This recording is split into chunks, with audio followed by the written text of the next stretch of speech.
This is Jessica Taylor interviewing Alan Krowe on Thursday, October 30th at 10:35 a.m.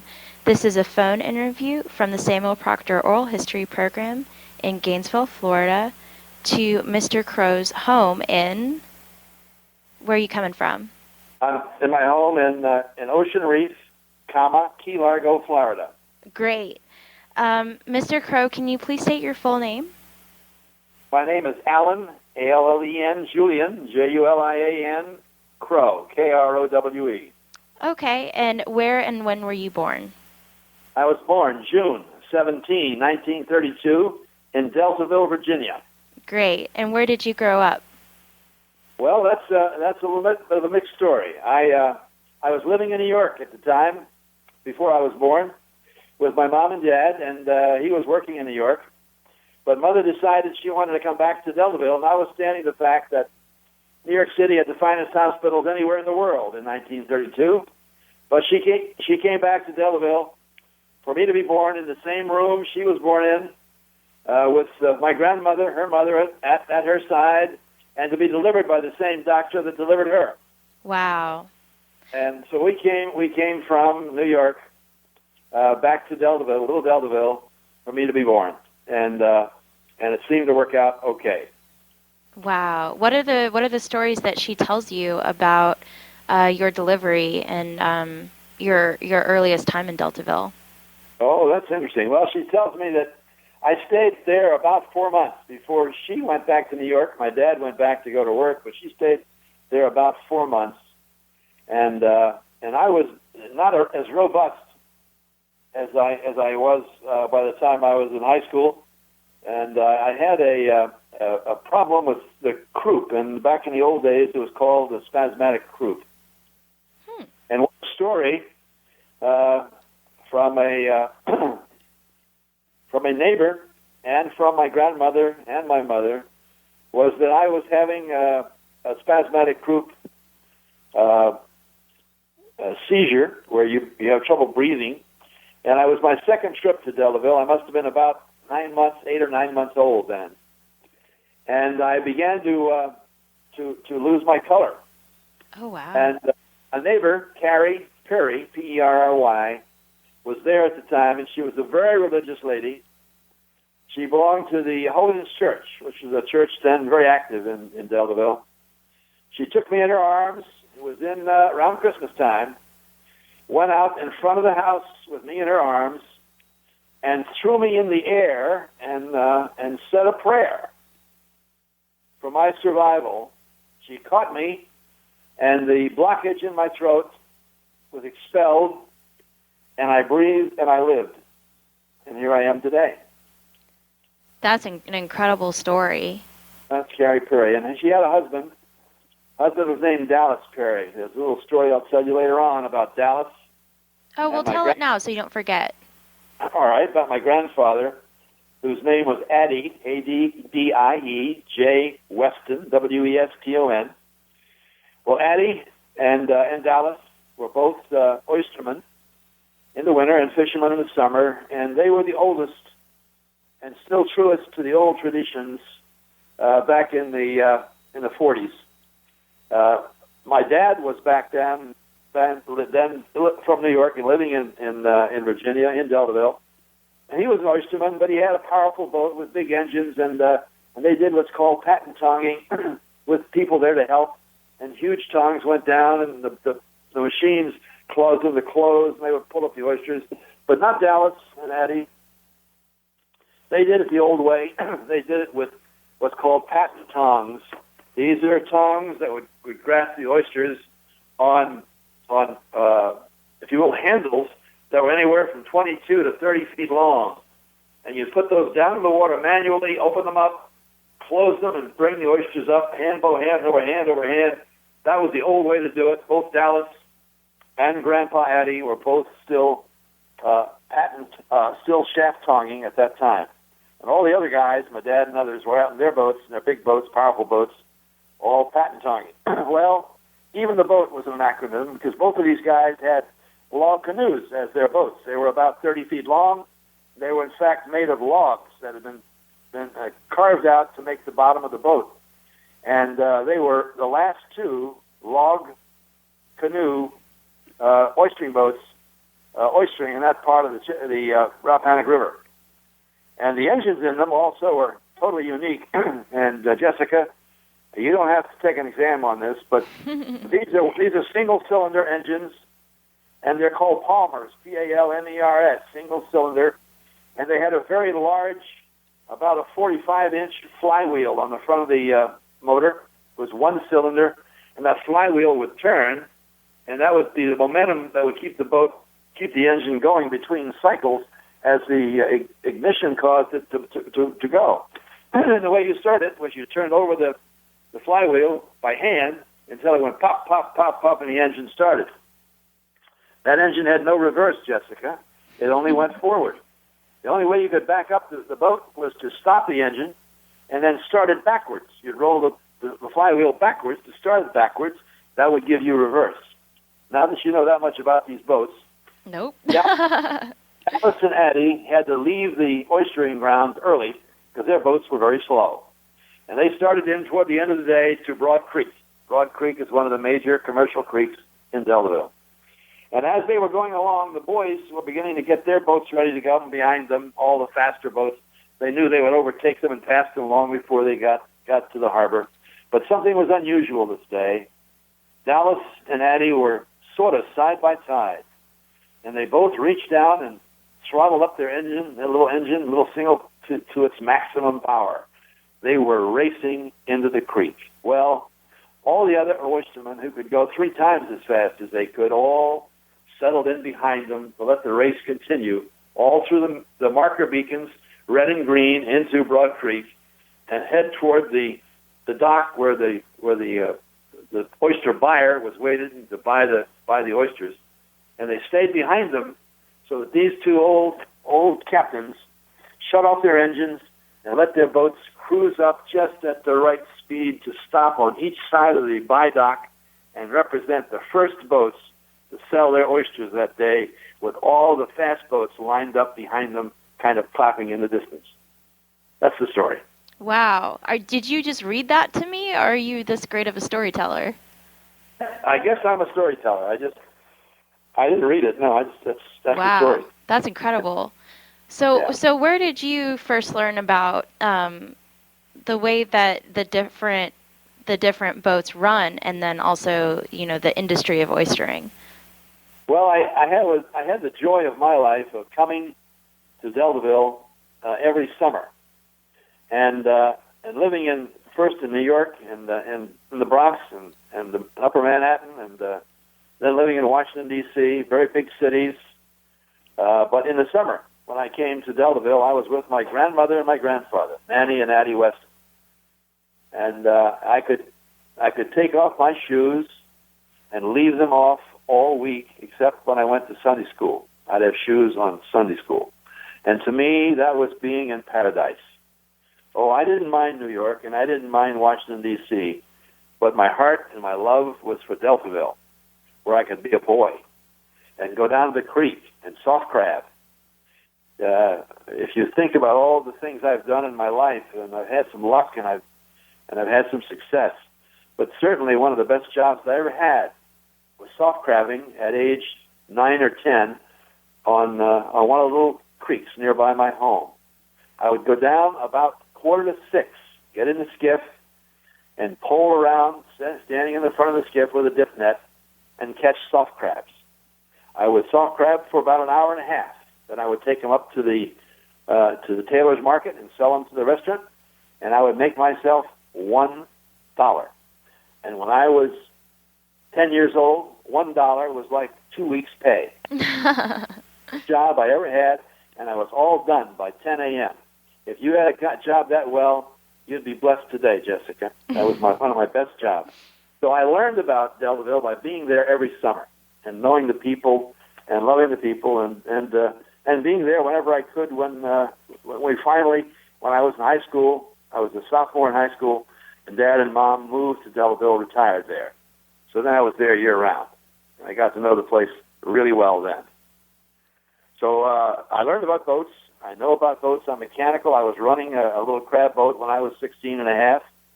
I had 30 crab pots, and I could rub the crab boat and fish the pots. And so I knew what to do in a little place like Deltaville.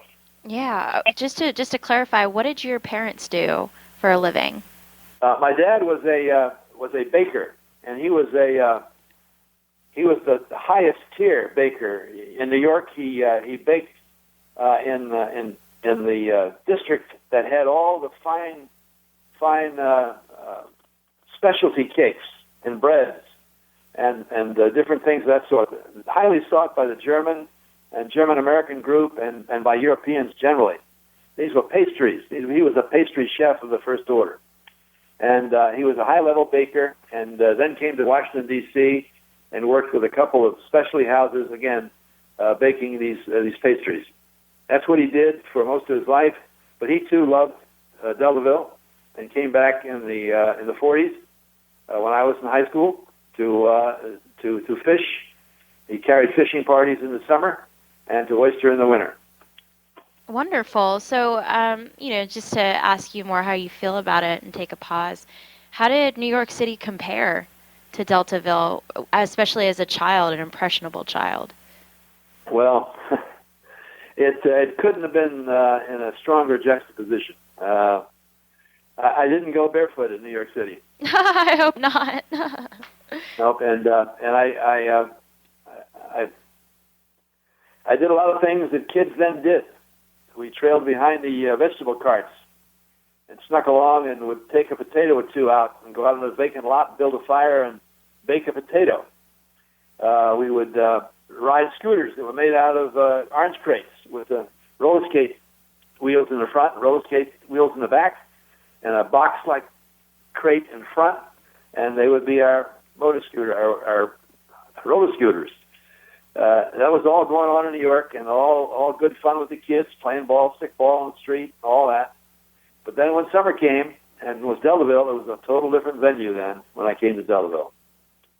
And I didn't mind it a bit.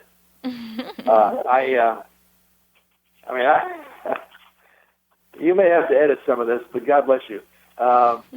When I came to live there full time with my mom and dad, I was in my sophomore year, in the 10th grade. I had been going to junior high in Washington, D.C. at a place called Paul Junior High. They had 1,500 students. It was a very large school, and it was right next to Eastern High, which is one of the 5 major high schools in Washington, D.C. Well, my move to Middlesex County, I went to a Syringa, Syringa, Syringa High School, 10th grade. They had no central heating in that school. The heating was by a wood stove. And the boys in the class, the big and robust boys, would be the ones to go get the wood. They did have electricity, so they had a light. But there were no indoor bathrooms, only outdoor bathrooms. A 10-holer for the boys and an 8-holer for the girls, separate. But if you don't know do you know what an outdoor privy is? Kind of, just from hiking. Just from hiking, okay. Well, that was at the high school. Our basketball court was outdoors with a dirt floor. That was my sophomore year in high school. It was quite a change from my Paul Junior High and my expectation of being at Eastern. But I had some wonderful teachers and some great friends. And the very next year, we went up to what was then becoming a new high school in Saluda, which is now called Middlesex High. And we were the first graduating class at Middlesex High. Wow. And we had to be seniors 2 years in a row. Do you remember when you were a junior?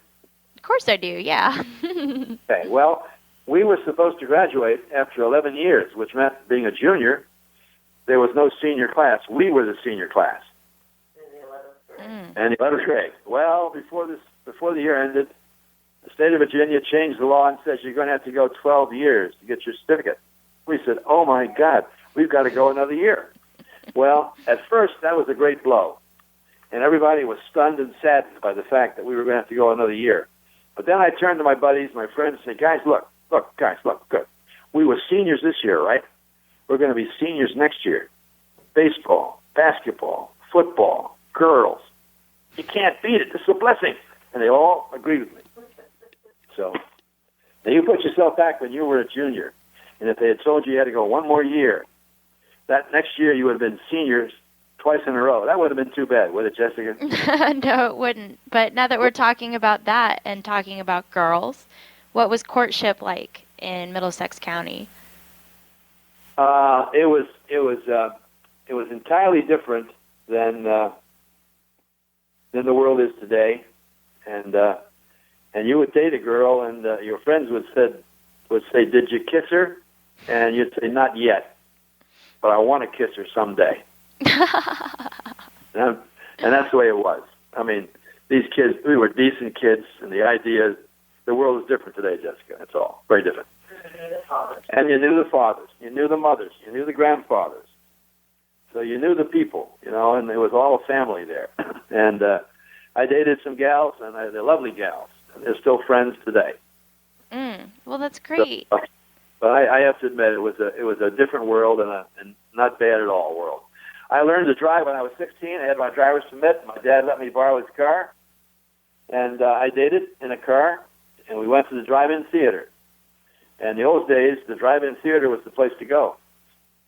And you had popcorn, and you had that little thing in the window with all the sound and music, and if you were ever going to kiss a girl, that's the place to kiss her, right there in that drive-in theater.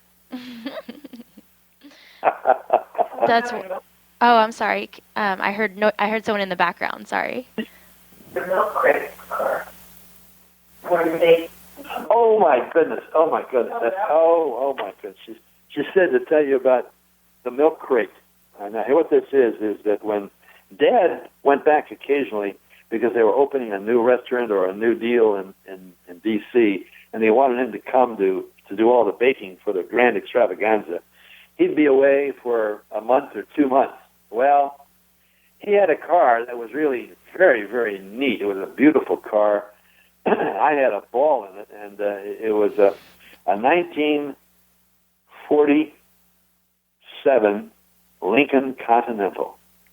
And if you can't get the girls in a Lincoln Continental, you're in trouble.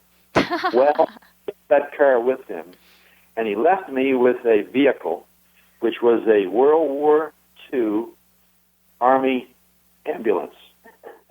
And that was painted olive drab. And it did not have a seat for the passenger, just for the driver. So I went from dating in a Lincoln Continental to dating in that ex-Army truck. And I put a basket turned upside down, a tomato basket turned upside down that my passenger guest could sit on. And I actually decided to put a little pillow on it to make it more elegant, but it never really passed muster. So when I took a girl out in that and she went, it was really a gal that had to care about me. That was the acid test. Oh, wow. Can you imagine a guy showing up as a young girl to pick you up, and he's driving a 1996 Corvette, and you go out with him. The next day he comes back, and he's got an old pickup truck with a flat tire. That's wonderful, though. That's wonderful. Do you know how your parents and grandparents came to meet and marry as well? I know how Mom and Dad came to meet. Mother was in the day of the flappers, and she and 2 or 3 of her girls had gone to Richmond and gone to Washington, D.C., and come back with all the dresses and the cloche hats. You know what a cloche hat is? Mm-hmm. And all that. And so they were really the dollies of the town. She and 2 of her buddies, my mother. And my dad was a handsome guy from up the road, about 10 miles up the road. And he had gotten a vehicle, an old Model A Ford to drive, and he met Mother at a social gathering at the church, and he began to date her. And he was very, very, I'll say he was a strong-minded man, single-minded, and it was usually his way or the highway. But he got along pretty well with Mom and Mom's mother, my grandma and Nanny. Addie was a little tougher. But he made it through, and finally, one of his buddies and one of Mom's buddies, one of the flapper buddies, they began to all go study, and they were married within 6 months of each other. Wow. So, but the Westons, and grandmother was a heart. My grandmother was a heart. She and Grandpa met there in Deltaville when you really didn't travel very far. I mean, my granddad was a waterman, so he traveled by boat for example, from Deltaville up to Chesapeake to Baltimore, and then down south to Norfolk and further south. But he rarely ever went anywhere further than Saluda by car. He stayed there in that little community, and in that day when he and Grandma were married, you got to know the people within 5 miles of you, and that was about it. Because they didn't go to school longer than about the 6th grade. Everybody ended their school about 6th grade then. So that's where Grandma and Grandpa met, right there in Deltaville. Wow. That's incredible. Yes. That begs the question, when you were a child, what do your parents and grandparents tell you about your family and your family history? Are there any characters that kind of stand out? Well, it's interesting you should mention that.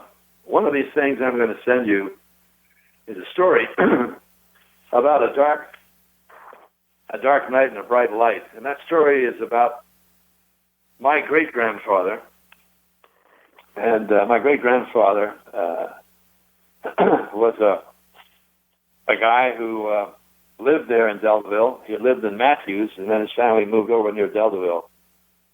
And his name was George Washington Weston. George Washington Weston was my great-grandfather, on my mother's side, yeah. And my grandfather on my mother's side was Addie Judson Weston. Well, there was a story that finally my granddad, Addie, told me that he had never told anybody in his life, because his father, George Washington Weston, told him and had not told anybody in his life. I believe both those to be so. I was the guy who could not keep a secret, because when Grandpa told me, I wrote this little story. And this will be a story that will come to you. And one paragraph in it says as follows. It says, George Washington Weston was a closed-mouthed man, and for 40 years no one knew who lit the sky on that dark fall night. I'll tell you there, he swam out and set a northern ship on fire at the mouth of the Appomattox River during the Civil War. Wow. He kept it a secret. No, he did not even tell his wife, Ada. And to the best of our knowledge, the first living soul George Washington told of this exploit was his son, Addie Judson Weston, who was then a young man. His father told him not to tell anyone, and the legacy of the tight-lipped man continued. Addie Judson Weston, to the best of my knowledge, told no one until he confided it in me on Thanksgiving Day, 1954. I was in my Air Force uniform. I was a fighter pilot in the Air Force. And his granddad and I walked back from the Callis store, which is a little store down on Timberneck Road in Deltaville. Callis store with a turkey. After winning the turkey shooting contest just before Thanksgiving, when he shared his father's secret with me and told me the story of the bright light on the dark night. And I'm his grandson, Alan J. Krowe, and after this, I guess it becomes clear that finally we found someone in a chain of Westons who can't keep a secret. So why did you decide to tell everyone? Well, it's because of people like you and the fine people you're working with about oral history. This is a fellow that Larry Tuning I'd mentioned to you earlier. That's a fellow who one of your people is going to be interviewing. He's a wonderful author, and he has a book about the Civil War. And he's going to include my story in his book. So I've prepared it and rewritten it once to go in his book. That's wonderful. George Washington was too young to be conscripted. Yeah, when he did this, when he did this, he was a young man, probably 16 or 17 at the most. He was too young to be conscripted into the Confederate forces, and therefore he did this on his own. And I'm sure when he did it, he was scared to death that maybe some of the Northerners would lose their lives on that flaming ship. They didn't. They swam next to the ship nearby, and nobody lost their life. But he was worried about what was going to happen, so he disappeared into the night and kept his mouth shut. Wow. Does your family or, your surrounding community, do they have any ghost stories that they used to tell you? I know that's a thing in Matthews because of Old House Woods, but haven't heard any from Middlesex. See, the Westons, by the way, a lot of the Westons in this 5 generations back are from Matthews. And by the way, you're talking about Matthews. They were there before Matthews County existed. Oh, wow. It used to be, Gloucester County used to embrace most of Matthews County. Mm. But yet people who were there, we'll talk about Matthews as though it was there all along, but it wasn't. But that's all right. But the ghost stories that are really the ones that my grandmother would tell, that when we were young, under 10, we were 7, 8, or 9 years old, we'd sit there in a circle while she told the story, knowing, because we'd heard it 4 times, what was going to happen. And it was like these kids were out on a farm, and their parents were gone, and they heard a voice calling. And they went to the kitchen door, 4 of them, stood there, and yelled out, "Who is it? Who is it?" And then there's a voice that said, "I'm coming, I'm coming." And they waited. And, "Well, where are you?" "I'm coming, I'm coming." "Well, we can't see you yet." "I'm coming, and I'm here." And we would all jump and scream when that happened. Even though we heard the story every year. No, there were no other that I knew of in Deltaville. I'm sure they were there, but I didn't know them. Yeah. Does your family have any special sayings or expressions or anything like that that's particular to the Westons? Yeah. Everybody there during the 30s and 40s, most everybody there were walkers. You went places by walking. And my grandfather had a phrase for walking. He called it Shank's mare. Now, a mare is the name for a horse, right? Mm-hmm. Shanks are your ankles and your feet. And Shank's mare, to him, meant we were going to walk. I'd say, "Grandpa, how are we going to get up to the barber shop today?" He said, "We're going to go by Shank's mare." That meant we were going to walk.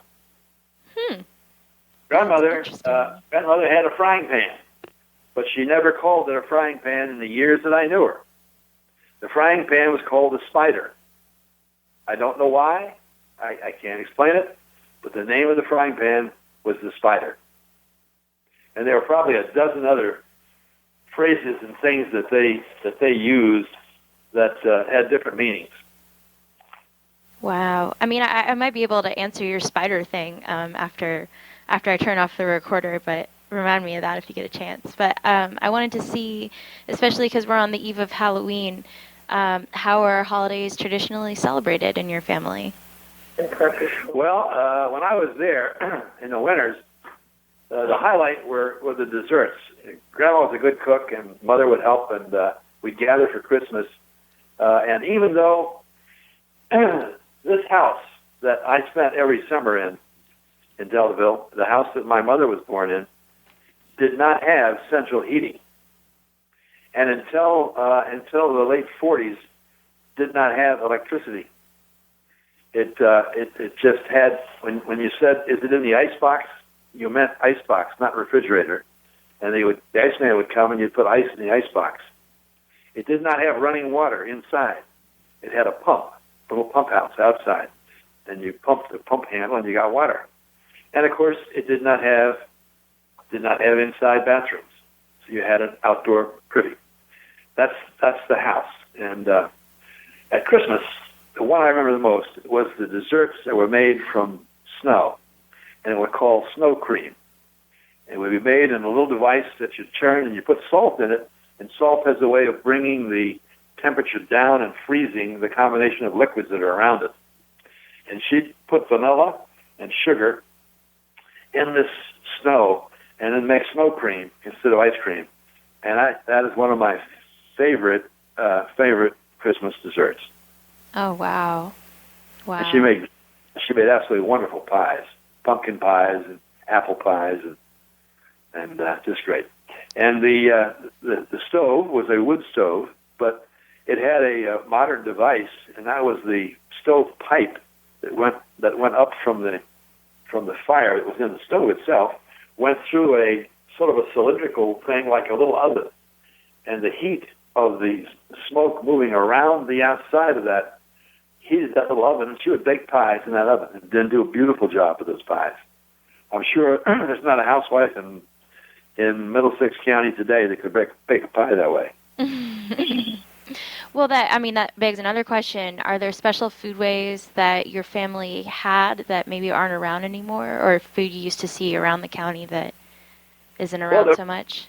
The recipes that aren't around anymore are because people don't need to do this anymore. When I had rabbit traps out in the woods that were across from us, and these are little wood boxes that you put a little carrot at one end on a stick, and the rabbit goes in to eat the carrot, knocks the stick, and the little trap door goes bang, and you got a rabbit. And then you take the rabbits home and you skin them, and you butcher them, and you make rabbit stew. And the recipe for rabbit stew includes potatoes, onions, and carrots and other good stuff. Now, I'm sure that recipe is around, but no one does that anymore because you can't hurt a rabbit. They're too sweet. And you'd also go out and you'd shoot a squirrel, and you'd have squirrels and rabbits together. So that's what changed. Those things have changed, but people are still eating fish of any kind from the Chesapeake and from the Piankatank and the Rappahannock, and also crabs. Of course, I love crabs, cooked many different ways, and they cooked them also many different ways. Sure did. So all those recipes still exist, but some of them aren't necessary anymore because we don't have to have rabbits. Mm-hmm. I'm trying to do the math. Were you around in Virginia during World War II, or did you come right after World War II? We came back to Virginia. I was in Washington, D.C. when World War II began, and I came back to Virginia full-time. I was there every summer, but I came back full-time in the 10th grade, so that would have been, I was about 15 years old. So that was 1946, 47. Okay. Well, during the summers that you spent there, did you notice that Middlesex was, or Deltaville were particularly affected by the war? To be candid with you, one of the wonderful things about the Middle Peninsula and about Deltaville, which is at the tip of the Middle Peninsula, you got 18 miles of river on both sides. One side is the Rappahannock, the other side is the Piankatank. You don't go to Deltaville by accident. You only go there on purpose. Mm-hmm. There's this 18 miles in and 18 miles out. What I'm leading to is that the world changes by a factor of X, and the Middle Peninsula and Deltaville changes by a factor of X minus, and that's a good thing. So it was less affected, in answer to your question, than obviously it was in Washington or New York or Richmond or any major city. It was less affected in Deltaville. That makes sense. Do you need to go get that? My daughter's got it. Okay. It was a very protected way. I mean, the people who lived there were insulated from a lot of what was going on in the world, and in a way that made us seem to others as being a little backward. In retrospect, as I've had a chance to look back on life, it was more protected than it was held backwards. Because out of Deltaville came people who did and are doing as strong and magnificent things as are people that can come from Manhattan or downtown Washington or Cleveland or Chicago. anywhere in the country. Absolutely. That's what I believe. Wonderful. Did you notice that sort of X versus X minus? I like that X versus X minus thing during the civil rights movement, during massive resistance, or even Vietnam. These periods of social change. We did. It was different there. There's nothing sadder about our country than the legacy of what the Civil War was fought about. Absolutely nothing sadder.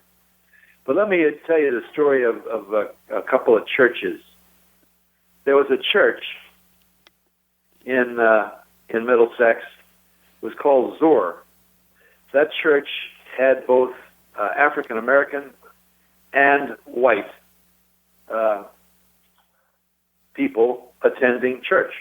Mm-hmm. And after the Civil War began, that wasn't doable anymore.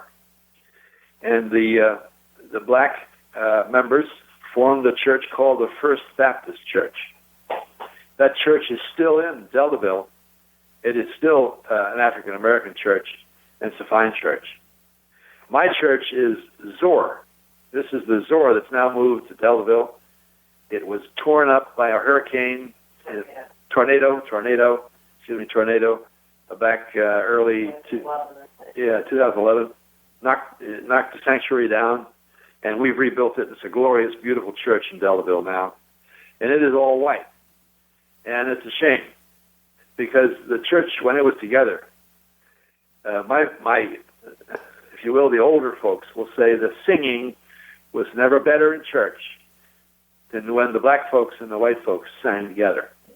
Mm. But we were separated by all that, and even though there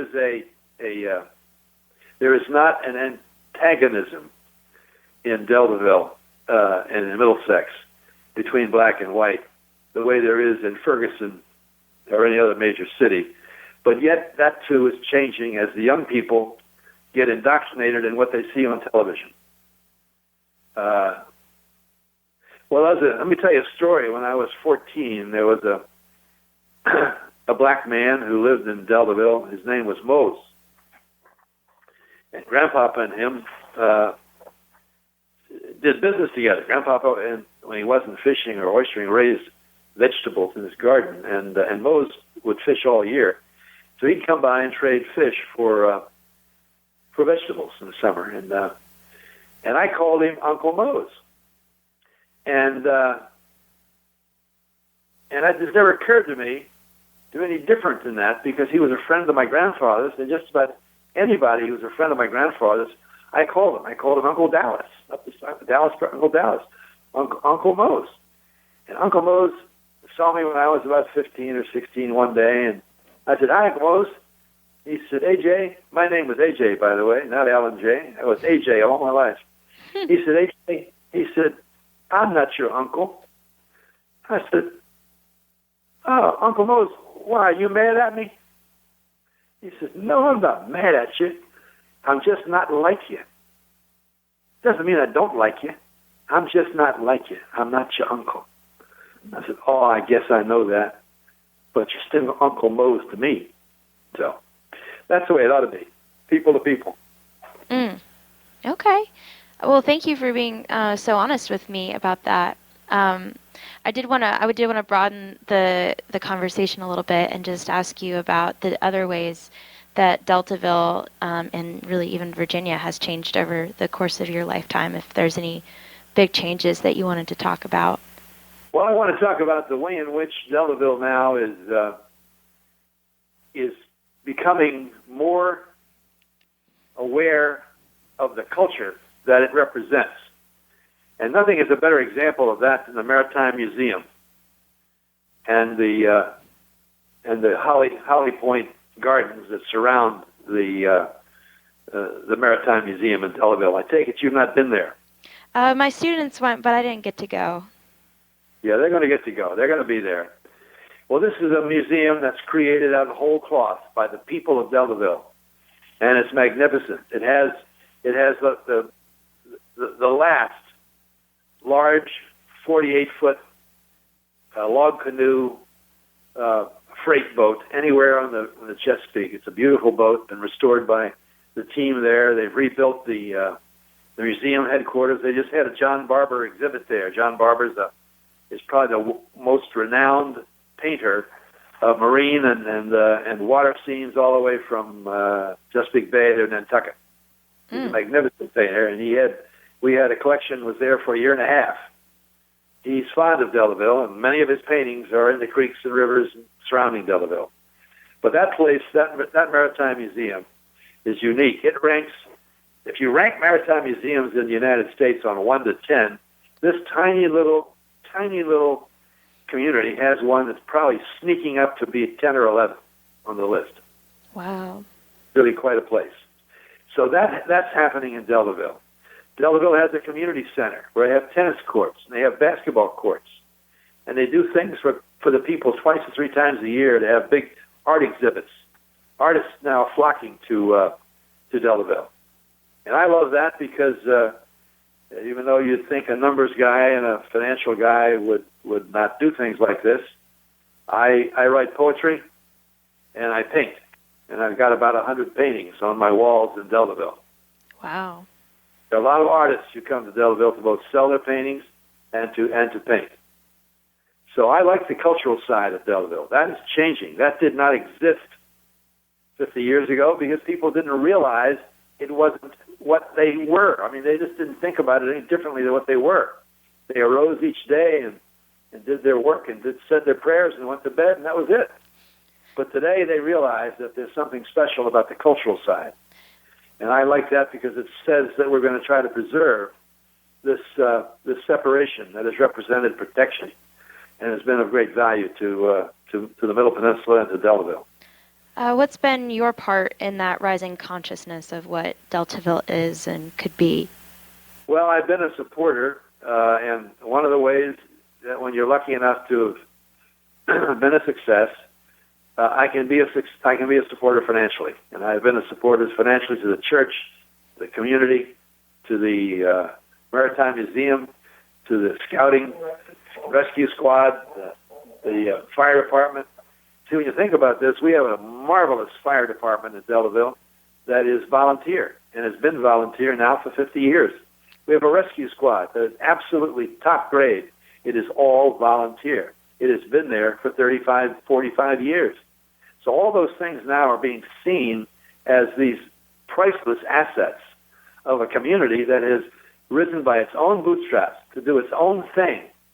I have to admit that there is not very much Washington money in Deltaville. In other words, the Democrats and the Republicans in D.C.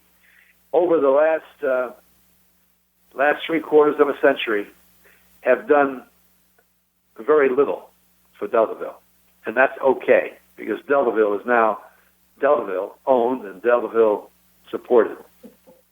Mm-hmm. What do you see as the future for Deltaville? What do you want for it? Well, I want it to stay unique, and I want it to grow culturally.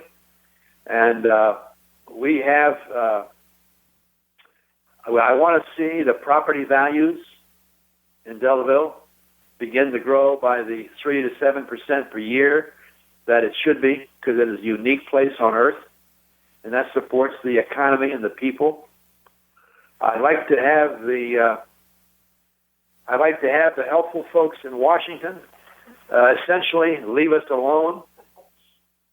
I mean, I hate to say that, but I know you guys at college all now have different views. I mean, you'd like to put a penitentiary in the middle of Deltaville. I don't know, not you, but a lot of people like you. And I don't want to get on the wrong side of you, Jessica. No, that's fine. I get all types. I'm not worried about it. But kids that put on the backpacks and we're the occupiers, I want to tell you this about the occupiers. As a fighter pilot, I don't ever want to have to depend on the occupiers to be the defenders of our country. Because they're not cut out to do it. You got to sacrifice yourself to be a defender.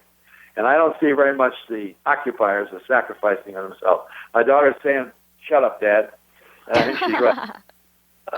Well, I want to jump in, though, and I know with everything that he envisions for Deltaville, I've got to point out this amazing article that we were fortunate to read just a few weeks ago called Deltaville Rhapsody in the October Chesapeake Bay magazine that talks about the boating and maritime history of Deltaville, but really what it is today as well. So it's a beautiful story. The pleasure boating helps support the people and, in its way, the ancestry of the people. Some of the top marinas in Deltaville are run by ancestors of the first watermen there. They stayed in the families. So I just wanted to be sure to mention that because it's so beautifully written. Great. Yeah, I'll definitely look it up and add it to your file. And can I throw in 3 more quick things? I know it's Dad's story, but his mother, Nana, it was my Nana, who I was born in 1956, and when you talk about expressions, there are 2 that I carry with me from my Nana. One, I remember as a little kid her saying, "Don't get your hind part before." Don't get your hind part before. And you can probably figure out what that meant, but it meant, take things in order. Don't go crashing backward into it, doing something you shouldn't do before you do the right thing first. So, and then the other one was root little pig or lose your tater. And that was you got to dig and work hard to protect your tater, the good thing. Potatoes, root little pig, lose your tater. So, and then the third is just a term I bet you've never heard of. Maybe you have, but Davenport. There were no couches. It wasn't called a couch. It was the Davenport. I don't know the origin of that word, but I can see Dad smiling just hearing Nana say it now. So. And when I would leave to go out on a date at age 16 with my pompadour curled up just exactly the way I wanted it, my mom and my grandma would say to me, "Jay, remember, handsome is as handsome does." Think about that. Handsome is as handsome does. I'll adopt that. I'll use that in the future. Good for you.